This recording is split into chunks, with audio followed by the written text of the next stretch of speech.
Hey, what is going on, everyone? In today's video, we're going to be going over a new dev update that was just dropped in the Once Human Discord, where they're making some changes to the pollution zones in the game, some gameplay tweaks, some new items, as well as some changes to the mod conversion system. So this update is going to be coming out on March 27th, so just keep that in mind.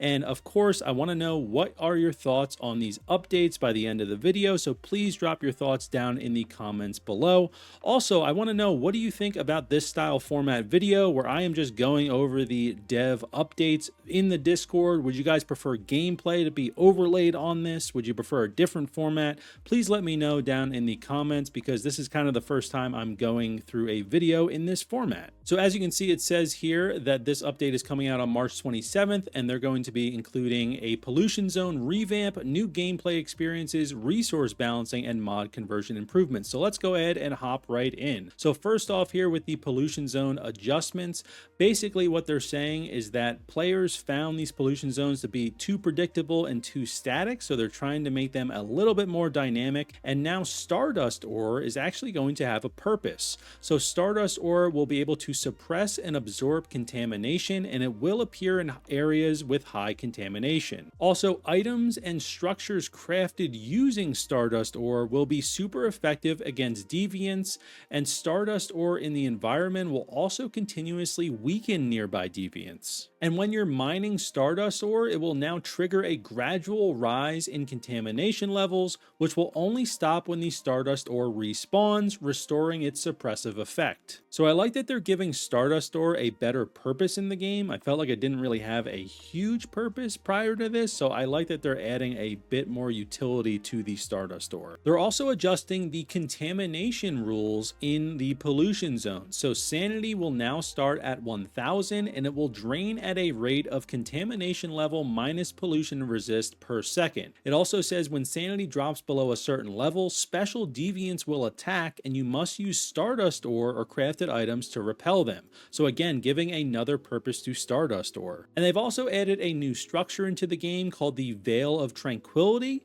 Now, once this is connected to power, it will expend its own durability to provide sanity protection to nearby players while simultaneously weakening nearby deviants. So you'll want to make sure for the Veil of Tranquility that you, I guess, try to keep the durability as high as you can, because it's going to use its durability to provide sanity protection to you and nearby players. So I assume these are the special deviants that they're mentioning that can come after you. They kind of remind me of that one from that mission where if you look at them, they don't move, but if you look away, they do move. So it seems like those are the similar type of deviants that can come after you. Also, I just made this a little bigger for you to see, so hopefully that helps. But they are making an update as well to the high difficulty Rosetta settlement areas. So now there is a Rosetta secret convoy event that may be randomly triggered in those areas. So in the event, if you steal the convoy crate from Rosetta, you will be hunted by a large number of Rosetta elites, and you must evade their pursuit until the convoy crate is unlocked.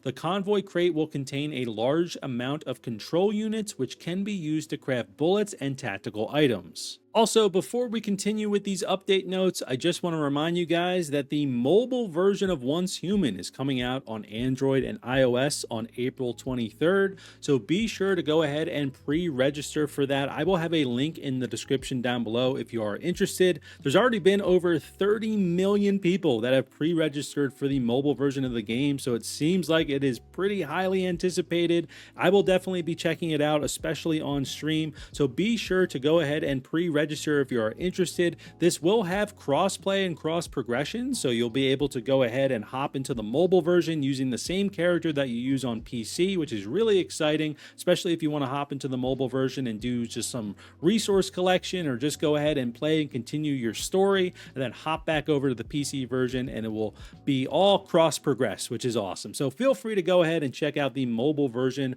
of Once Human, pre-registered down in the description below. They're also making some gameplay optimizations here, where these anti-type effects are no longer specific to a certain type of weapon. Instead, players can now craft bullets and tactical items with various anti-type effects using in-game resources, which personally I think is a great change. So the basic rules here are that when you're crafting bullets or tactical items and you're using stardust ingots, it will grant them an anti-deviant effect. but if you're crafting bullets and tactical items using control units, it will grant them an anti-humanoid effect. They're also introducing some new anti-type bullets, the suppression AP ammo, which is strong against deviants, and the penetration AP ammo, which is strong against humanoids. These anti-type bullets will deal massive amounts of bonus damage to the health and shields of the corresponding enemy types, including super anomalies. Also, the effects of non-elemental damage, impact, penetration, and suppression have been removed from all weapons. Additionally, non-elemental damage bonuses provided by fur have been replaced with weapon damage bonuses. And in addition to all of this, all offensive tactical items can now be crafted with anti-type effects. So personally, I think these are some pretty good changes. I think it allows people to have a little bit more freedom in their builds and exactly what they want to do rather than being stuck with specific weapons or items. So I think this is overall a good change, but I would love to know what your thoughts are in the comments. They're also introducing some new tactical items on March 27th, and they are saying that these are called rare tactical items. So the first one here is called Shield Matrix, and this will deploy a large protective shield at the user's location. The shield completely blocks all incoming bullets and projectiles, but players within it can still fire outward. However, the shield does not prevent enemies from passing through. So they've given a little example of what this looks like here. It's not the highest quality example, but this is what this new tactical item will look like. The next tactical item is called Mr. Wish's Rocket Launcher. So this apparently has advanced guidance technology, allowing you to control the rocket's trajectory and precisely strike the enemy. So we can take a look at this right here in this, again, low quality GIF that they've added here, but this seems like a really fun one, and it could make for some exciting clips, especially on stream, which, by the way, I do stream over on twitch.tv/MattyGorm, so that link is always in the description down below if you do want to go check me out. And the last tactical item that they're adding is called the Wildfire Flamethrower. So this is a flamethrower, essentially, that has an extended range, and it also notes here that the above tactical items are PvE exclusive. I'm not sure if this is just for the flamethrower or for the other ones that are also above this, but just keep that in mind. But here is what the new Wildfire Flamethrower looks like. I think it looks pretty awesome. Honestly, it kind of reminds me of like something from Call of Duty Zombies, which is cool. So I'm excited to use this one. They're also adding in some new Memetic Specialization items specifically for the Prime Wars. So they're adding 3 new Memetic Specializations: Red Plasma Rocket Warheads, Red Plasma Grenades, and Red Antiviral Ammo. The Red Plasma Rocket Warheads and the Red Plasma Grenades are compatible with the RPG-7 rocket launcher and the grenade launcher respectively, and they significantly increase their damage against the Silver Plague shield. This apparently allows you to dominate the Prime War without crafting turrets, which is awesome. And the Red Antiviral Ammo will deal massive damage to original entity bosses and is highly effective against the original entity kin summoned by the Manibus in Nightmare difficulty and above. So I think this is a great update as well for the Prime Wars to add a little bit more variety in what we can actually use. And now they're also making some resource balance adjustments as well. So they're increasing the resource yield of early and mid game stages while reducing the resource yield of late game stages.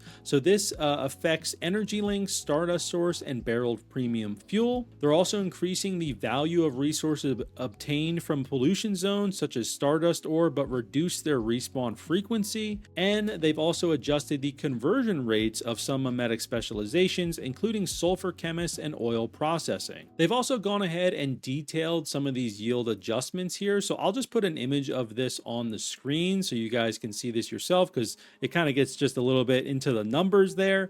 So feel free to check that out on the screen right now so you can see all these adjustments that they are making. Now, they did say that these adjustments are not final, and that if there is player feedback before the 27th, they can make some adjustments to that before it's actually live. And of course, they're always listening to feedback, so these things may end up changing in the future, but just keep that in mind. They might not be these exact adjustments that are shown on the screen right here. And finally, they're also making some mod conversion adjustments. So because of the removal of controllers in the game, they are increasing the overall probability of obtaining high-level mods.